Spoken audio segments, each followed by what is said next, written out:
we're going to go to something lighter. Yeah. You're like, girl, like how many? So I like to end with what we call the quick fire round. Oh, okay. Okay. Ooh. So it's just like quick question. Yeah. I want you to say Whatever first comes thing to- that comes to mind. No thinking about it. No. Yeah, let me keep my feet grounded on the I floor. love it. It's like I love how people like get all like super nervous. present. You know Yeah. what I actually think we're gonna introduce? We need to introduce like a time, like a clock, like ticking, like add to the pressure. It really ain't that serious, really. Describe yourself in 3 words. Ooh, okay. Ooh, energetic, childlike, and badass. Am I allowed to say badass? You're allowed to say, and I would agree. Yep. When you hear the word successful, who's the first person that comes to mind? Wow, me. Yeah, sorry. I mean, I'm just being really honest. Like No, like that was my reaction. Was I love that. I love that. Yeah, me. Okay, favorite book, A Return to Love. favorite gift to give, Oh my gosh, love. favorite gift to receive. Love. I know, I'm so boring. Let's like fill out all the okay. love. Okay, favorite. Okay, so you know what became my favorite gift to give was, and I think I think there's not just one gift that you can give somebody, but I gave. Oh my gosh! Now I'm gonna forget what it says. But it was a little stone, and I gave it to Julie, and it said. It doesn't say nothing. Oh my gosh! What does it say on it? I actually have it in my car now because she dropped it. But anyway, it just had something on it. But for her, it was like, God is always with, like, it's pretty much saying God is with you, you know? And she keeps it in her pocket. So pocket stones. She showed me how something so simple could be so valuable. So if I were to sort of talk about a gift, I think for any person, it would be, what would be that one thing that doesn't have to be some big expensive gift that is so meaningful that they would carry it everywhere with them. What's their love language, right? What's It's their, like yeah, this- essentially, yeah. That. And what do you love to receive? I know you love, yes. Okay, let me try and see if I can get materialistic here for a minute. Other than the Swarovski one. I love stuff like this. Like again, like it's no different. A gift that is not just a one and done, not just something I'm gonna keep at my house and maybe use occasionally, but it would be something that I could use, or an experience that will live with me forever. Like, yeah, like that. Yeah, but if I had to say something else, I love perfume. Oh my God! Like, and the more unique, the better it is. Like, Do you have a favorite right now? I have. Well, I just dabbled in the first time in Chanel. Like, it's my thing. I don't drink. I don't smoke. I don't do drugs. Nothing like that. Like, perfume is my thing. Like, if I go through duty free, I am buying, because a lot of times you can get ones there that you can't get anywhere. But I love what's it called? It's a red.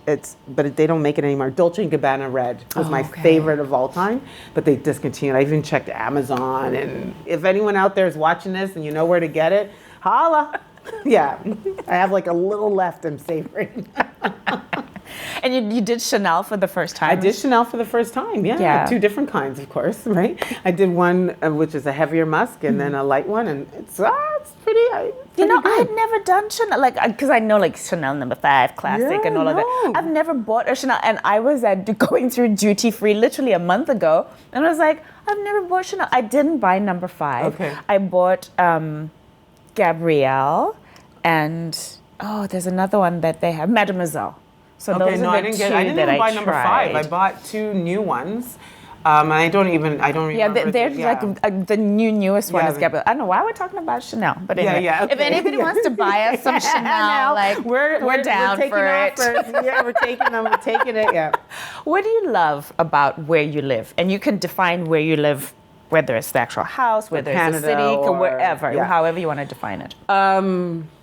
So I will say, well, I definitely love the house we live in. It's beautiful, and the story, and I love it because there's a story behind it. And I'll do 2 things. I'm going to describe why I love Canada, and I'm going to describe our home, because every home that we've lived in, there was a story to how we got there, you know, and every house has been progressive. And so this is our most progressive house. And so and as you talked about what's, you know, how you define success, and it's me, because everything that is even connected to me, whether materialistic or whatever, I see my success in it. I see the manifestations that like my car is, you know, this curcuma yellow car by Volkswagen Arteon that I said was going to be mine when it was a concept car. Okay, like they didn't have the interior, nothing. I just saw it online. I was like, that is going to be my car. And so that's why I define success, because it is my car on today. It's the only one in Toronto too. And so, yeah, so back to, where we live, our home, because how we came into it. Yeah, I love it, you know? And then I love, can you share how you came into brief? Yeah, sure, no problem. So this is turning into not very quick fire round. so my husband and I we invest in real estate, but we invest in the real estate that we live in. And so, you know, we started in a townhouse, and that townhouse that we got into, our first house together, it was after an exhausting couple of days of looking for a house. And this one particular house, we were like, ugh. You know, Wincy is our agent, and we're like, Wincy, we're tired, we don't want to go. And he's like, you know what, like I made an appointment, at least one of you come in. Yeah. So we arrive at the house, and Easton's like, okay, I'll come with you, you know? You see, I'll come with you. He had the option of staying in the car. So this is your house too. So the door opens, and the minute we stepped over the threshold, I looked at Easton, and he looked at me, and he's like, this is our house. That was it. Like there was just something just over the threshold. And it was a beautiful townhouse. It was owned by, previously owner was a chef. And so the kitchen was just amazing, and they had energy. Mm-hmm. And so they had a room that was green and all the primary colors. And I loved it. We kept it like that for 2 years, right? And so that was the first house. The second house, again, last house on the list. And Easton and I were exhausted, and we were like, oh man, this house is just too expensive. That was the story then. And then Wincy said, come on, no. The minute we stepped over the threshold, and this time it was simply because every other house we stepped over the threshold in the new homes, you were in the house. And now we were in our own, like this was a single detached house now. Yeah. And when we stepped in, it was the foyer. We hadn't even seen none in the other house, you know. And Easton's like, this is the house. I'm like, dude. And it became the house. And I'll never forget when we left that house, we had 2 moving trucks, which I'm embarrassed to say. We have no kids. Remember that part of the story? Anyway, we've accumulated a lot of stuff with 2 people. And they were like, wow, we have to move you in 2 days. And then they were like, where's the house? We told them it was just down the street. And when they got there, they're like, you're moving into a bigger house. It's 2 of you. But like I said, our house is our real estate, so it's been going up. So this particular house is a beautiful story. So we live on this street that's in between 2 old streets. It was a new street that a son and a father found, mm-hmm. and they proceeded to knock on every door of the owners of either side of the street and got them convinced them to sell a portion of their land. And once they had enough for that section of the street, they created a street in the middle and started to build homes on both sides. And then they sold it to a builder, and they built these beautiful homes on both sides. Our house was the model home of that street, but the street sold out because it's really a hidden treasure. And so sold out before they built the model home. And the model home was built last. And so when we were looking to move, Wincy did scoured. We went and looked at all these other homes. This one home we were going to buy ended up selling just the same day we said we wanted it. And then he said, I was on my way to Montreal for a business trip, and he sent us these group of homes, and I looked at the price, and I was like, Wincy, who told you to go up? Right? And so he was like 200,000 more than what our max was. And he says, trust me. And I was like, Easton, you can go and look at the house. Anyway, long and short, he stepped over the threshold first. And he's like, baby, I found our house. And I was like, what? And I'm in Montreal, and I'm like, what house would he have found? Because, man, like, it couldn't have been that list. It must have been another house. I said, which house is it? One of the ones that Wincy said. I said, you must be mad. Like, those houses are outside of our price. He said, baby, you just need to see it. I want you to see it So I literally when I flew back to Toronto, left the airport, came to the house. Wincy met me there. I stepped over. I first of all pulled onto the street. I'm like, the street's nice. Pulled up in front of the house. I was like, wow. Stepped over the threshold, and I was like, dang. And then proceeded to walk got to the kitchen. I was like, oh. And then by the time I got up the stairs, I was like, oh. And then it's so funny. Easton shows up, and he walks into the house. We hear him, and I said, okay, pretend I don't like it. And anyway, so the long and short is when he was like, so Ink, what do you think? I'm like, I don't like it. He almost had blows with me. I was like, just kidding. And then we're in the house that we thought we couldn't afford. And that was that was a different life change, because a month after we moved in, Easton lost his job. Like, so we were two, 6-figure incomes, and he lost his job, and he had more faith than I did at the time. So that was a fearful place. And he said, just ride with me, and since then, I think what's come out of it is he's found his passion and his dream, and rather than go back and work for somebody else, he's working for himself. He opened up a catering and takeout, and he's chefing, and he's created his own sauce, and he's bottled it and certified it and has it in stores. And I've just seen this entrepreneurial spirit just open up in him. And all the while I was walking with fear, for the first couple of years, because how is one income going to afford this place? And 4 years later, dude, and so that's why I really love that house, because it's taught me how to overcome fear.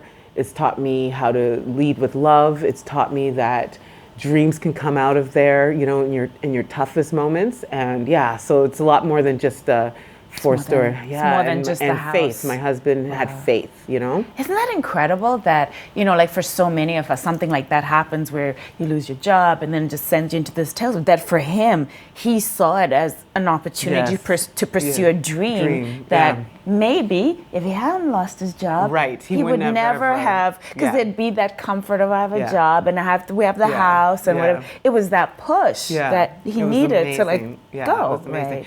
Right. And then I love Canada. I love Canada. One, I think it's rich in culture. We talk about. I think I love the possibility. Like, we talk about the multiculturalism of even Toronto, and I would say that we have a lot of different cultures, but we haven't all built like connection. We're not all living a connected experience, but I do believe it's possible, and I think Canadians are open to the possibility of life more so than what I hear about or have seen in other. But Canada really feels like a free country. It feels like you could be free here. You do good, and good will happen, and generally people are good people, and Canada, even if I think about our flag, it's white and it's red, it's vibrant, and it's rich in history, and it's vast, and there's not a lot of people, and so there's a lot of place for us to give each other grace and space, so I think about whereas America, like, it's not as big, apparently, land space, and there's 350 million people, and everyone's on top of each other. But here, if you really just take it, like, we have the opportunity to give each other grace and space to be awesome and live in our truest selves, right? True, strong, and free. Yeah, if I were to sing, right. You gonna sing? No. No. I'll leave that to Miss Jully Black. What's your favorite item of clothing? Oh, I love jackets. I like leather jackets. I'm loving sneaks now. I wear sneakers with dresses. Yes, and I love dresses. Favorite time of day and why? Morning. I'm my most creative and innovative in that space. Yeah, so between the hours of like 4 and 8. Yeah, love it. Name 2 people you'd like to have dinner with and why. Okay, so Michelle Obama. And they can be living or dead. Okay, so I have 2. So Michelle Obama and Michael Jackson. Okay, explain. So Michelle Obama, again, it's energy. Like yesterday I met her, and before, like, it was even, I'd seen her speak, but like, I was looking at her and I'm like, oh my God, that's Michelle Obama. Like, and I don't often do that, you know, but it was like, it's her energy is beyond just what lives in her. It's like, it's this whole, you know, there's just this circumference of energy around her, like a halo of energy. And she's just this one human. Like, this is like really, truly, she's like me. Like, she bleeds, she poops and, you know, probably burps and all this, that, and the other. But she just has this incredible, loving energy that's available for man, child. And then I see how she's connected to everyone, like kids, adults, old people. Everyone was there yesterday, and the 13,000 called to watch her, you know, and few are chosen. She's sitting up there as the chosen, and she's just amazing. And I would love to have dinner with her to get insight into more of her life and fill up mine, you know, fill up my cup. And Michael Jackson, whew, what I'd love to know is, like, he's brilliant. Like, I don't think we recognize the brilliance of him unless you've, you know, studied him a lot. But I would want to know what wasn't enough. Like, what wasn't enough? What was that? You know, because I don't want to fall victim to that, because I do feel I have that brilliance. I'm sorry, I know that sounds very, it sounds egotistical. No, I'm not sorry. No. Yeah, but no, really, let's just pause on that. It's actually something, I interviewed a lady named Monique London yesterday, and she created a brand called London Ivy. And we're talking about the fact that, especially as women, and then especially as Black women, right? We're afraid to own our power. So we apologize for, like, we'll say something that is truth, and then we'll step away from it very quickly. Or did I say that? Like, and it's also, with Monique, we're talking about the fact that part of it is perhaps our upbringing, that you get told, don't tell other people, don't brag, be humble, and all of these things. And so I feel like for us, like, I look at my niece, who's 10, and I think, gosh, I want her to own, like, when she does, I want her to tell me, Auntie, I was the best on the field today. She plays hockey. I was the best. But am I teaching her that, yes, you're the best, but don't say that to the other kids because you love them? No, you were the best. Own that. Yeah, so, own it. sorry, Okay, so that was a little tangent. I own my brilliance. I own my brilliance. I own my brilliance. And there are times where I feel overwhelmed. I'm just getting emotional. So I know that if I step out of anything that feels fearful, there's like more waiting for me, and I feel it, and you know, and it's like, I want to be that fearless, like where I feel the fear, and I'm like, that's what I'm gonna attack, you know, and I can live in the authenticity of that. I can demonstrate that I'm doing it, but I recognize there's people that have done it, like Michael Jackson, you know, and I want to know, like, that would be the conversation. What was it? What isn't enough? Because I don't want to get stuck in, I don't want to get caught by that cheese. You know what I mean? I want to feel my brilliance and recognize that it's okay to own it in its fullest, and to amplify it, and be okay with even attaining more brilliance, you know? And that's a really powerful point that you make about being aware of what are your potential Achilles heels, but then you just talked about, like, Black girl magic, Michelle Obama, right? That yes, I'm sure that she's not perfect, like you said. Even, I mean, other Black girl magic, like Oprah, like there's so many, like Ava DuVernay, whoever, all these women where you can be both. But I think I hear what you're saying is having that awareness. Don't let yourself be absorbed in it and whatever. But I hear you. I hear you. All right, let's talk about, because you're the person who shows up everywhere with your little cooler bag. Your food in it. I actually was saying to, like, when we were sitting, I was like, I just brought water for today's interview. Normally I bring snacks and whatever. I was like, she's gonna have her own cooler bag. She'll turn her nose up at my snacks. No, I mean that in the most of it. What is your favorite thing to eat? Oh my gosh. I know this, okay. So egg whites, So these are the ingredients, and I'll tell you what. So egg whites, oatmeal, and cinnamon. Okay.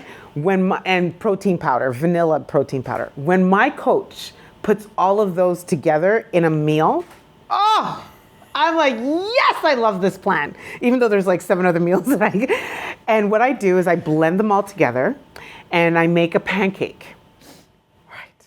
And that pancake can be eaten warm or cold. And, if you need a little something, you can add a little bit of syrup and fruits and all this. But it's a baked good. It feels like home.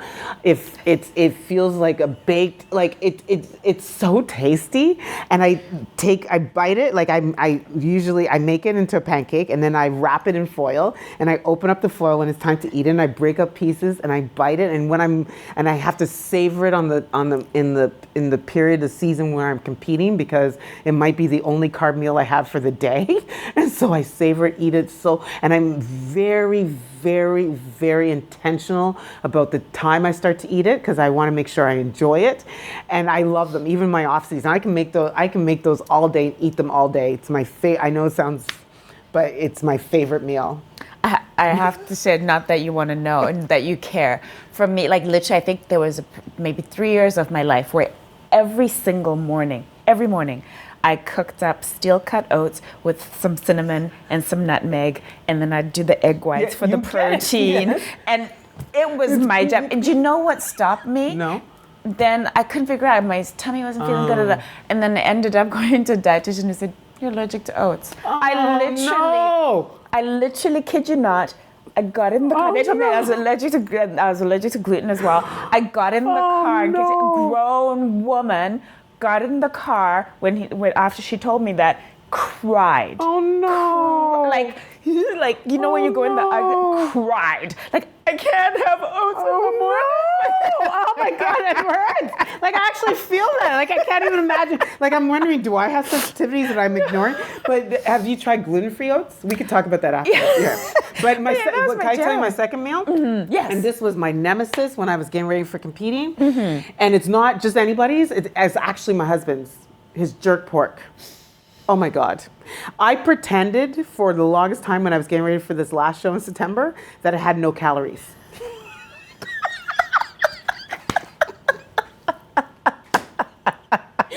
To the point where calorie free if you eat it standing. Totally calorie free, fat free. It was just free. It was just good.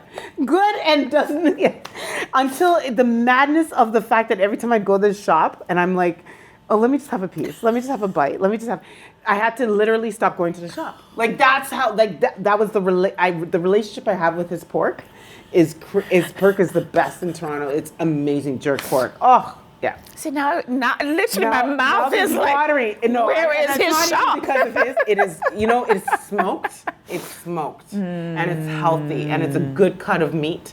And it's, and he makes it with his natural seasoning. It is, honestly, I pretend it's calorie free. That's how much, and when I do eat it, I eat it with that intention. There's no calories. No calories. What do you eat that is, for most other people, a cheat? What is your cheat? Because you eat so healthy. I love nuts. No, that's not your count. Listen, I watched your video where you're in the car and you're like, oh my gosh, I have 10 almonds. I'm so excited. So there's this place called Tavazo. But this is true. So nuts are very calorie dense. Yeah. So when I say I love nuts to the point where it's an addiction. So my car is supposed to be going home or somewhere else, and it will navigate on its own. Trafficate, stop at the lights, turn left, turn right, and land in front of Tavazo, open up the door, and somehow move me into the shop, and then direct me to the bin, and then take my hand to put stuff, and then get to the cash, and then it's paying for the nuts. And then I'm back in the car, eating the nuts as I'm driving. It is bad. I've had to, what that's kind something. of nuts are these? The best. What are they? Cashews. Cashews. Oh, no. big Do not cashews. tell me where this place is. I do not know. I do not want to know. I'll give you the address. Your car I don't will want to know. navigate I don't you want to there. know. They are amazing. So it's not just that I love nuts on a scale that is just not appropriate. So that's one of my guilty pleasures. Is nuts? Yes, are generally healthy, but in moderation. And so I eat it in a healthy way. But if I had to, I think I love sweet potato fries. And just to help people make them feel better, I love me feel better, please. So sweet potato fries, no salt, and hamburgers would be like sort of if I was to go out to eat without a bun though would be like like that would be my treat. Yeah. Okay, that made me feel Better? a little bit better. Thank you. I appreciate your consideration. What can't you get through the day without? Oh, what can I get through the day without? Working out. I think I couldn't. Yeah, I mean, a lot. Like I couldn't get through the day without time with God or listening to something that's uplifting. So without my spiritual practice, that would just feel odd. I can't even go to bed without doing 30 push-ups and writing my gratitude journal. Wait, it's the end of the day. You got to the end of the day. Yeah. You did your 90 minutes in the morning. And then you're still doing the 30 push-ups. Yeah. Lord, that just made me tired just thinking about that. This is a challenge I have to. So 30 push-ups at the end of the day before you get into bed. Just something. Your gratitude. It's just part of my routine to get to bed. Yeah. So I do 30 push-ups and then I write in my gratitude journal. Then I put some sage on my hand to relax me. I pray and then next thing I put my eye patch on and I'm out. Like I don't even remember being up after that. Yeah, and that is I will not miss that routine. Doesn't matter what even time. if you're traveling. Don't miss it. Yeah. Wow. Yeah. When I was at the Summit of Greatness, I didn't do my push-ups. I recognize that, but I did. You were too busy indulging in foolery in your room. Like every day, I'd be seeing these videos of the two of you like keying at like all hours of the night. Right, but I did my gratitude journals and I did my sage. Yeah, and my prayer. Yeah. What's your favorite app? It used to be my period tracker. Oh, right. Clue or something? Do you just no? Well, yeah, no, period tracker. It's called period tracker. Oh, it's called period tracker. Yeah, period tracker. Oh. And so it's probably still my favorite app because it's the one I check every day. So it keeps track. It does a lot of great things. Sorry, I know there's a lot of men in the room, but you can keep track of when you're having intercourse, and they've upgraded the app so they can actually talk about the position that you used. You can track your moods. You can write in it to write notes. It tells you when your period is. You can actually network with other people if you wanted to. Right. Interested to see share with them what your positions were. So it's the app I probably use the most. Okay. Another app that I love the podcast app. Yeah. Other than your phone and your wallet or your purse, what do you carry with you every day, all the time? This. I love that. Favorite place? So you've traveled a lot. Traveled. Yeah, I've slowed down in the last few years just because of our situation. Yeah. Favorite place I've been? Mm-hmm. I would say India. Yeah. Why?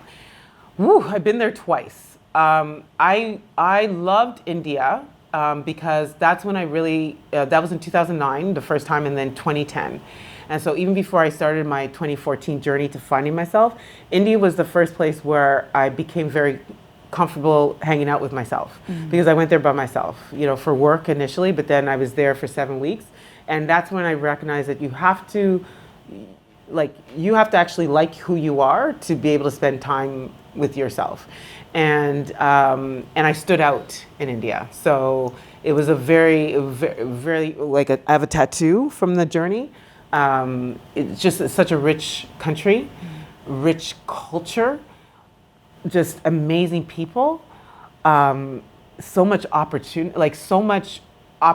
but it also was a place where I saw abject poverty, but extreme happiness. And it's just, the two can actually live together, whereas you don't really see that in, first world. Yeah. That's a profound observation. Yeah. All right, moving on to, if you had to pick a theme song for your life, what would it be? Usher's. We don't We just see you moving. I don't know what that is. I'm like, I want it. Oh yeah, is it called Oh Yeah? That song? How does it go? Yeah. I don't know that. Oh my God, I think it's called Yeah. Yeah. Is it? I want to say yeah. We should just put it on. We should put it on. Yeah. Okay. What's your worst habit? My nuts. Yeah, I mean, like, sorry. My consumption of No, that's how I took it. But it's just like, of all things, like, I eat a lot my of nuts. consumption of nuts. Yeah, I gotta slow that. I gotta fix. It's getting better, but I have to fix it all the way. Yeah. What do you wish you had more of in your life? I will be honest with you, and I'll explain why. Money. Okay? And the reason why is I think about an experience I had this summer with my dad. First time I've had a sick parent. And as I always talk about, we are always unfolding. And so for me, I got to know who Nkechi was with a sick parent. And there was fear, you know?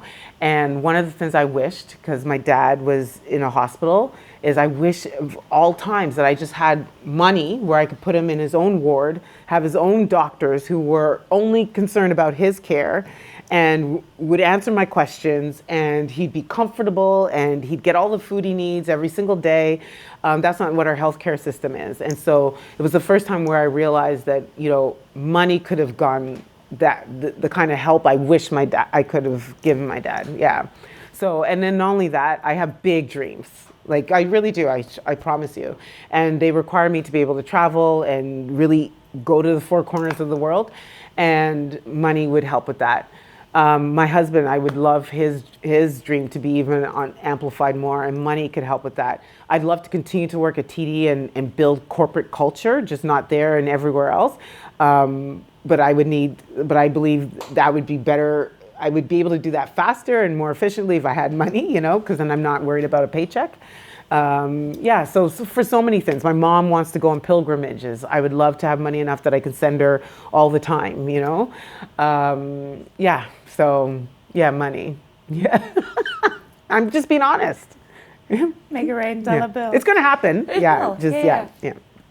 Is there any question that you wish I would have asked, or is there a question that generally you wish people would ask you? I know what happens a lot, and I don't know what the question would be, but the experience is, I love your arms. How can I get your arms? And then I start to explain, like, you know. Like, no. Is there an easier way to do it?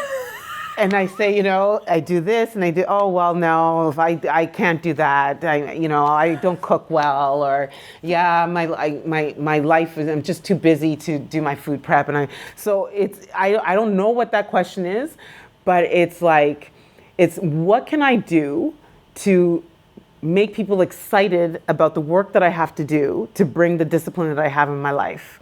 Because otherwise you're still stuck in your excuses. And whatever you want in life, you can do it, but it does take work. And work is actually fantastic. And if you lock into it, it becomes easier, because it then just becomes what you do. So I don't know what that question is, but I would say I want people to stop asking me unless they're ready to do the work. But the real thing is the work is great. Like, don't fear the work. Like, you have to work. Like, you have to work, period. You can't live in this life and expect to get everything that you want and not work at it, you know? So it's, so I don't know what that question is, but it's like, if I can leave every talk and every experience I have and people are just excited to go and do the work, it'd be that, yeah. Something you said earlier in our conversation, you said how people negotiate themselves out of. Mm-hmm. This is one, right? Like right there, like I'm giving you excuses that I want your arms, but only when it's convenient and only when I don't have to go to the gym 6 days. I can only I'm already doing the negotiation, so we negotiate ourselves all the time out of our dreams, right? Yeah. Here's what I'd love to ask you as our community. So I want to know from you, who do you want me to have on the show? Who would you like me to interview? Who are some of the amazing women whose stories you would like for us to share on this platform? If you have any fantastic ideas, and even better, if you can connect me with them, please comment, leave your comment, or DM me and tell me who are some incredible stories I should be sharing on this platform. And the other ask that I have of you is for you to subscribe. Subscribe to our YouTube channel. Follow us on social media. We're on Instagram and Facebook, and share. Please share. If you find any of our interviews inspiring, please share them with your friends and family.